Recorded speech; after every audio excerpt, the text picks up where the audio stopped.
for one thing. Another, to hear my friends and colleagues say what they said. I didn't want to know what their comments were until this evening because I knew it would make me cry, and it did.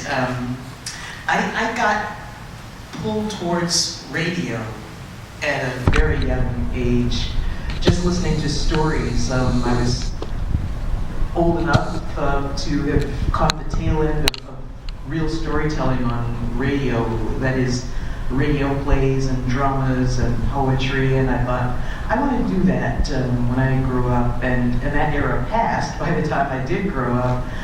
So when I got into radio, it was play some songs, talk about them a little bit, maybe do some commercials, maybe go out in the community and do some public appearances. And that was pretty much a description of my first 13 years in radio. It wasn't until I got to the entity that used to be known as Cleveland Public Radio, and now ideastream, that I really found what I call my career. I'm so honored to be here this evening at the Cleveland Press Club and being inducted into the Journalism Hall of Fame, because it's a long time coming for me to think of myself as a journalist, as someone who tells real stories, and not unlike the ones that I grew up wishing I could tell.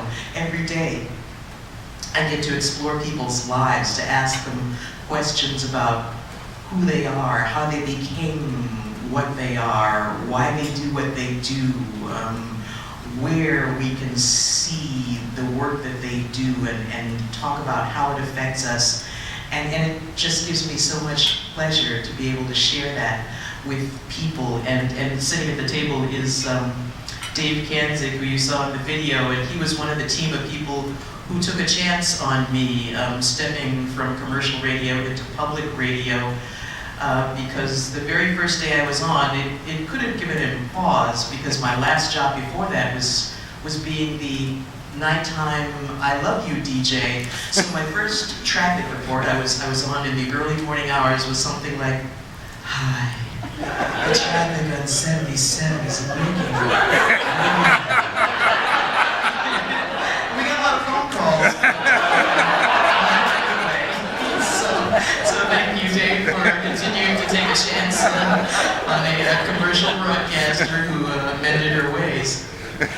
I also have gotten a chance to interview some wonderful, intriguing people, and I had a chance to talk with one of my favorite journalists, the late Daniel Shore, a few months before he passed away in 2010. And I was saying something complimentary about the breadth and the depth of his reporting and the many awards he'd received over the years. And he cut me off in his typical no-nonsense fashion and said, "You know, if you live long enough, people think you must know something."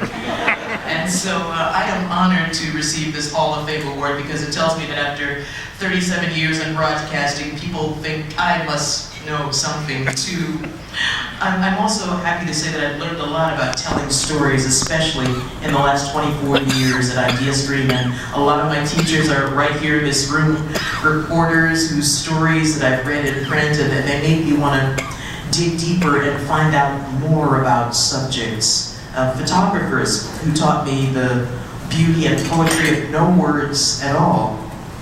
Broadcast journalists and videographers who showed me how to connect with an audience through a lens. And most of all, my co-workers and teammates at ideastream, from whom I continue to learn new things every day.